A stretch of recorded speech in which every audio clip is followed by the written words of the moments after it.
ओम नमो भगवते वासुदेवाय नमः। सत्य सनातन धर्म यूट्यूब चैनल पर आप सभी का स्वागत है।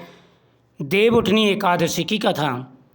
जगत पिता ब्रह्मा जी ने कहा, हे मामुने, अब आपको पाप विनाशक तथा पुण्यदायक और मुक्ति प्रदान करने वाली प्रमोदनी एकादशी की कथा और महत्व सुनाता हूँ। गंगा स्नान का फल मनुष्य को तभी मिलता है जब कार्तिक माह में शुक्ल पक्ष की प्रमोदनी एकादशी का आगमन होता है। इस एकादशी उपवास का पुण्य फल 1000 अश्वमेघ यज्ञ और 100 राजसूय यज्ञों के समान होता है। हे नारद, यह व्रत बहुत बड़ा व्रत है। यह सुनकर के देव ऋषि नारद ने कहा, हे पिता, आप ये बताइए कि सायंकाल को एक बार भोजन लेने से, रात्रि में भोजन लेने से तथा सारे दिन के उपवास से क्या क्या पुण्य फल मिलते हैं। ब्रह्मा जी ने कहा, हे नारद, एक सायंकाल के भोजन से 2 जन्म और सारे दिन के व्रत से 7 जन्मों के पापों का नाश हो जाता है। जो चीज़ त्रिलोक में नहीं मिल सकती वह चीज़ प्रमोदनी एकादशी उपवास के प्रभाव से प्राप्त हो जाती है। इस उपवास के पुण्य प्रभाव से पहाड़ समान भारी अनेक पाप जल करके भस्म हो जाते हैं। प्रमोदनी उपवास से पिछले जन्म में किए गए बुरे कर्म भी समाप्त हो जाते हैं। इस प्रकार प्रमोदनी एकादशी को विधि और नियम अनुसार व्रत करना चाहिए। ब्रह्मा जी बोले, हे ऋषिराज, श्रद्धा भाव से थोड़ा सा पुण्य करने का पुण्य भी पर्वत की तरह मान हो जाता है। अपने मन में प्रमोदनी एकादशी उपवास की इच्छा करने वाले को भी 100 जन्मों के पापों से छुटकारा मिल जाता है। प्रमोदनी एकादशी में रात्रि जागरण करने वाले की पिछली और अगली 10 पीढ़ियाँ विष्णु लोक में जाती हैं। उनके पितृ भी जो नरक में होते हैं वह भी वहाँ से निकलकर विष्णु धाम को जाते हैं। प्रमोदनी एकादशी को रात्रि जागरण से ब्रह्म हत्या समान बड़ा पाप भी दूर हो जाता है।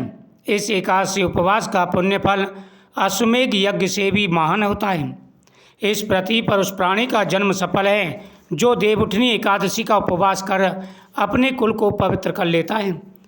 विश्व के समस्त तीर्थ तथा जितने भी तीर्थों की आशा की जा सकती है वे प्रमोदनी एकादशी उपवास करने वाले के घर में निवास करते हैं।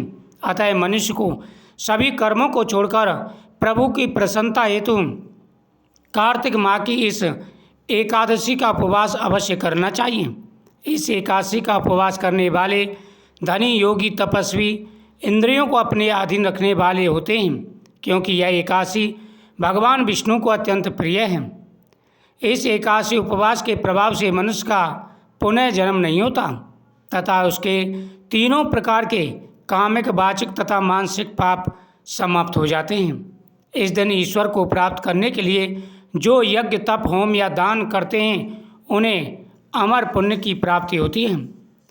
प्रमोदनी एकादशी को ईश पूजन करने वाले के, चाहे वो बालक हो, युवा हो, वृद्ध हो, सब पापों का क्षय हो जाता है। इस एकादशी रात्रि जागरण से जो पुण्य मिलता है वह सूर्य चंद्र ग्रहण के अवसर पर गंगा स्नान करने से कई गुना ज़्यादा होता है।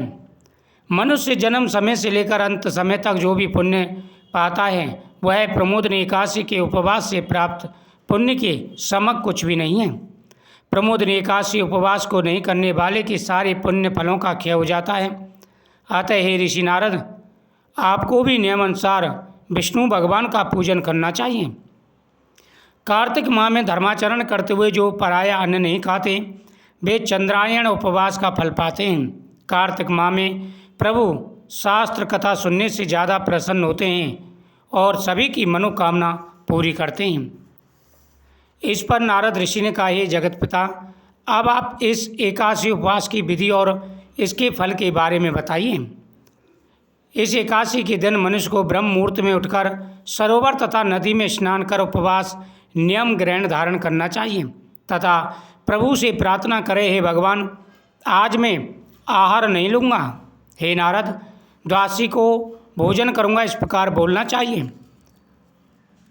इस प्रकार प्रार्थना करके पूजन करें, तब उपवास शुरू करें। रात्रि जागरण में प्रभु के पास बैठकर गीत, संगीत तथा कीर्तन करना चाहिए। देवउठनी एकादशी उपवास को उदारता से धूप, पुष्प, अगर आदि से विष्णु भगवान की पूजा करें। भगवान को अर्घ्य देने के लिए शंख जल का उपयोग करें।